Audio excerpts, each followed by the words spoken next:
What's crack-a-lackin'? Welcome in to My Mind is a Weapon Fantasy Football Show. Hey! Welcome into episode 174, everybody. I am your host, SleezBall. Today's episode is going to be my Week 15 waiver wire pickups for the fantasy football playoffs. I hope you guys made it in. These are going to be 8 players that are rostered under 50% of Yahoo leagues that should be added. I will give you waiver priority and FAAB I would use on them if you have any left. And before we dive into it, guys, make sure you smash that like. Make sure you hit that subscription. Turn that bell on. It helps me out a ton. I will be live this Thursday, Friday, Saturday, Sunday, all different shows to help you guys out. And if you guys cannot make the shows, you can always drop any comment you want down below. It does not have to pertain to this video. One of my goals this whole season has been to help you guys every single week to get you that ultimate goal of a championship. And let's dive into the waiver wire targets for Week 15. Starting off with the first QB you should grabbing off the waiver wire, it is Jameis Winston, currently only owned in 17% of leagues, averaging 12.8 points per game. This man has been on a tear in the past 4 weeks, 30 points against the Saints, 14 points against Pitt in a tough matchup, then 39 against Denver in a very good defense, then had Pitt again for 15, and now he's going to get the Kansas City Chiefs this week. He's currently QB 25, 1,975 passing yards, 85 rushing yards, even put in a rushing TD. Does have 9 picks. You saw his video, talking about he always gives up pick sixes and he wishes for a miracle. 14 touchdowns on the season, and you're going to get the Kansas City Chiefs. So the Kansas City Chiefs, on the season right now versus the quarterback, they currently right now rank 22nd, giving up 17 points per game. So right there, you're looking at a possible 17-point game in a shootout game. They're going to be at home in this game as well. The Kansas City Chiefs do rank 11th in the red zone. They have a good front seven. They stingy up there, give up 233.5 passing yards and 1.4 passing TDs. Now, I'm also going to give you the last 4 weeks of Kansas City. So they've been giving up 17 on the season, but in the last 4 weeks versus the quarterback, they're giving up 18.7. So even better numbers over the past 4 weeks. And they just played a division rival, kind of grunge game with the Los Angeles Chargers, last week. So that helped their defense out a little bit, skewing the numbers. And man, Jerry Jeudy is on fire. David Njoku is on fire. The running game is not really there. So you're probably going to have Cedric Tillman back this week as well to go with Elijah Moore. And I really, really like Jameis Winston as a start this week. I don't know where I'm going to rank him yet in my QBs, but you should be picking this guy up for 15 to 20% FAAB or a top 5 to 6 waiver priority in your league. Heading into the running backs, the number 1 running back you should be targeting on the week is going to be Patrick Taylor Jr. of the 49ers, and it just gets worse and worse for my boys. CMC and Mason down last week. Garendo sprained foot. We don't have the full update on Garendo, but it is a short week Thursday game versus the LA Rams, so I expect Patrick Taylor to be leading the charge here with possible Israel Ibanaconda as the backup running back here. Now, what you have to look at, so you look at points per game, 2.6, snap share 7%, target share 0. Running back 91, rushing yards 50 yards, 12 receiving yards, 14 carries, 3.5 per carry, and he got a touchdown at the end of the game last week. But he was the guy when Garendo was out, and if Garendo was out again, he still had 8.5 fantasy points. Now you're going to get the Los Angeles Rams defense here. Now I know James Cook didn't have his way last week. It was one of those aberration games where it was a shootout passing game between the Bills and the Rams, and it was absolutely crazy. But when you're looking at the LA Rams rush defense, they rank 19th. They give up 23.4 points per game. They have a good front seven. They rank 5th in the red zone. They give up 109 yards, which is bottom 7 in the NFL right there. And they give up a 60% chance of a touchdown.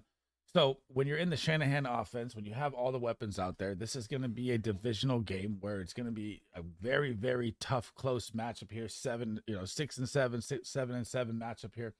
And man, this is going to be a good play for Patrick Taylor. When you're in the Shanahan system, you might get Trent Williams back on the offensive line too. Very high touchdown upside. I really, really like Patrick Taylor. And if you need a running back this week, you can drop 20 to 30% FAAB. And this should be your number 1 waiver wire priority if you don't have FAAB. The number 3 player and number 2 running back you should be targeting off the waiver wire is going to be Tank Bigsby of the Jacksonville Jaguars, averaging 8.4 points per game. You saw last week coming back off the injury, week 12 or week 13 versus Houston was his first game back off injury, so it was a little less snap share. And he played 53% of the snaps. Obviously, his target share is 2.2%. Hasn't got a lot of receiving work, only 50 receiving yards on the season. RB 36, 602 rushing yards. But here's what you have to look at: 120 attempts at a 5.02 yards per carry average. That is absolutely solid. 5 total touchdowns. You were going to get the New York Jets this weekend, and the Jets season is completely over. But their defense is decent versus the run, but I don't think it's really going to matter in this game. This is going to be a really, really ugly grunge game here. They rank 10th, giving up 20.8 points, 7th in the red zone, 95 yards allowed, which is middle of the pack there as well, and a 70% chance of a touchdown. And if you look at the touches between ETN, he had 18 carries. ETN had 4. ETN got most of his, work done in the receiving game, which Tank doesn't do. So it looks like ETN's become the third down back here, and you can get a running back that's owned in under 50% of leagues for 15 to 20%, waiver wire FAAB bid right now, and a priority should be a top 3 priority this week because I love the matchup versus the Jets. I don't think the Jets are going to be fighting for anything. Neither are the Jags. So I really, really love the Tank Bigsby pickup this week. The number 4 player, number 3 running back. There's a lot of good running backs this week on the waiver wire, guys. Is Sincere McCormick. So you got to look at this as the Raiders are done, kind of just like the Jets-Jags game I was talking about. Alexander Madison, Zamir White been out. I don't even know if it's really going to matter when they come back because he's actually looked kind of good for the Raiders. So averaging 7.6 points per game, 61% snap share last week, his highest of the season. They gave him the job. Obviously, target share 1.2, hasn't played all year and hasn't really seen a lot of receiving work. RB 83, 175 rush yards, 12 receiving yards. But look at here, like Tank Bigsby, like I talked about, 32 attempts, 5.75 yards per carry. That is absolutely electric for him. And when you're looking at this matchup here, you're going to get the Atlanta Falcons. You're going to get Monday Night Football in a playoff game. Atlanta Falcons defense is very good versus the run, though. Still, they rank 9th, giving up 20.6, but in the red zone, they rank 17th, so a little higher touchdown upside there. 88.7 yards allowed. So they're about, top 15 in that category and a 30% chance of a touchdown. But if you're beat up by injuries or, Bucky Irving, you don't know what's going on with him and his back, and you need a plug and play, flex play running back, he's probably going to be a 8 to 12 with a possible touchdown upside floor play here. And I know you got Desmond Ridder at quarterback now, but I mean, if you just need a play, this is the guy that I would spend 5 to 10% and a top 6 waiver priority to pick up this week if you need it this week in the playoffs. The number 5 player, and we're going to stick with the running back theme here. The number 4 running back you should be picking up, Isaiah Davis, outscores Braylon Allen, out-touches him on the game, which is absolutely bonkers to me. I could not believe this happened. So he's averaging 3.2 points per game in the season. Obviously, hasn't played a lot of games. 53% snap share last week. So he outsnapped Braylon Allen as well. And he got 10 carries for 40 yards, got the tutty on the reception in there as well, or not on the reception, ran it through. Also saw 6 targets, 3 receptions, 27 yards. So at a 4.13 yards per carry on the season, you're going to get the Jacksonville Jaguars this week, guys. The Jaguars rank 31st versus the running back, giving up 27.6 points, dead last in the red zone at 32nd, 105.1 yards, which is bottom 10, and a 90% chance of a touchdown. And we don't know if, Breece Hall is going to be out there. So obviously you have to pay attention to the updates, kind of like the Garindo Patrick Taylor system or, situation. But I do think that's a Thursday night game, so there's a difference there.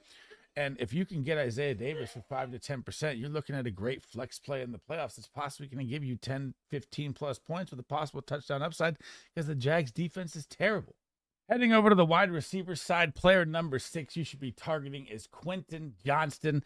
Now, I know he had the drops, and I know he had the bad week 12 and week 13, but look what happened when he faced adversity and was up against the wall against the Kansas City Chiefs. He goes out there, plays 80% of the snaps, 7 targets, 5 receptions, 48 yards, and a touchdown, and had a monster hit at the beginning of the game that kept him out for a couple drives. And then he didn't play a lot of snaps in that moment, so you have to look at it like he would have been out there even more. And he made a great catch in the process. And he's still seeing a 18.6% target share when he's out there, which is very good numbers for a wide receiver. He's wide receiver 50 on the year, 29 catches, 414 yards, even gets a couple rushing yards. You give him a couple end rounds. You got to like that. But he has 7 total TDs on the year. And you're going to get the Tampa Bay Buccaneers. This is going to be the perfect matchup for all of the Chargers wide receivers. The Bucs rank 25th, giving up 35.1 points to the wide receiver. They do have a good front 7. They stingy up in the red zone 4.8, but Quentin Johnston is a big body red zone threat, so that doesn't bother me there.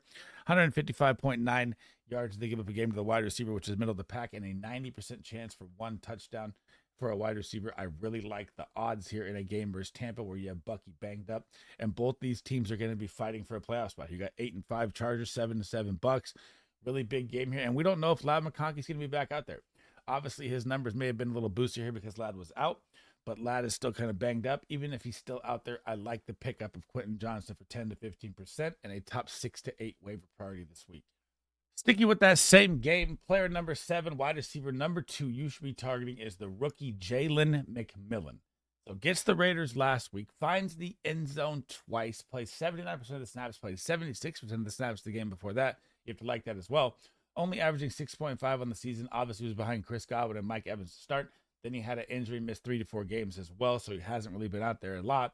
But still has an 11.2% target share, still in the top 100 of wide receivers, 17 receptions, 204 yards. Gets a lot of rushing attempts as well, 28 yards rushing, 3 total TDs. And you're going to get the Chargers. Like I just said, this is going to be a game that's really important to both these teams, and the Chargers have been hemorrhaging passing yards and passing points till that division game with the Chiefs they had week 14. So when you look at the Chargers defense, but I'm going to give you both sides. They rank 13th, giving up 31.2 points to the wide receiver, 15th in the red zone, 142.6 yards, which is top 15 there, and 1 touchdown a game. But if you go look at it like this, and you look at how they've been the past 4 weeks, okay? So the Chargers right now are 26th in the past 4 weeks overall, giving up 38.9 points per game to the wide receiver. So had a great start to the season. Obviously got a little banged up on defense. They're getting a little healthier with Khalil Mack back, but their secondary is still susceptible and still can be beat. And when you got to cover Mike Evans and worry about him the most, Cade Otton will be your second option they're probably going to look for. It's going to open things up for Jalen McMillan. And I'm willing to spend 7 to 10% and a top 6 to 9 waiver priority on him. And you can flex him this week in fantasy football. Last but not least, we got to get a tight end in there. Pat Freiermuth, player number 8, should be the guy you're targeting. And look at this, 9.2 points per game. Okay, this is all with George Pickens. Okay, so I'm going to break down 2 little categories here. Snap share last week, 62%. You'd like to see that a little higher, like in the 70%, 75%. I think that will happen in this next game versus Philly here because it's going to be a big game. But 50 targets, 44 receptions, great catch radius, doesn't miss a lot there. 470 receiving yards, doesn't have any rushing yards. He's a big tight end. 5 total TDs on the season. And you're going up against the Philadelphia Eagles. The matchup is not great in any single way, shape, or form, right? The Eagles are good across the board defensively. Versus the tight end right now, they rank 12th, giving up 10.7. But Philly ranks 29th in the red zone. Very high touchdown upside when Pittsburgh gets down to the red zone here. They give up 41.2 yards, which is middle of the pack, and a 30% chance of a touchdown. And if you're looking at it as the past 4 weeks as well here, right? So Philly in the past 4 weeks has been hemorrhaging a ton of points to the tight end instead of the beginning of the season. So they've been getting up 16.35 in the past 4 weeks. And when you're looking at it, now that George Pickens has been gone these past 2 weeks and he's already ruled out for week 15 with the hamstring, he's had 18 points and 13 points. He's averaging 15.5 points in fantasy football. And you're getting a team that gives up 16 points in the past 4 weeks. You have to love Pat Freiermuth as another start again this week at tight end if you need one. And if you need a tight end bad enough, I'm willing to spend 20% FAAB because this is must-win time, or a top 5 waiver priority on Pat Freiermuth because you can start him with confidence this week.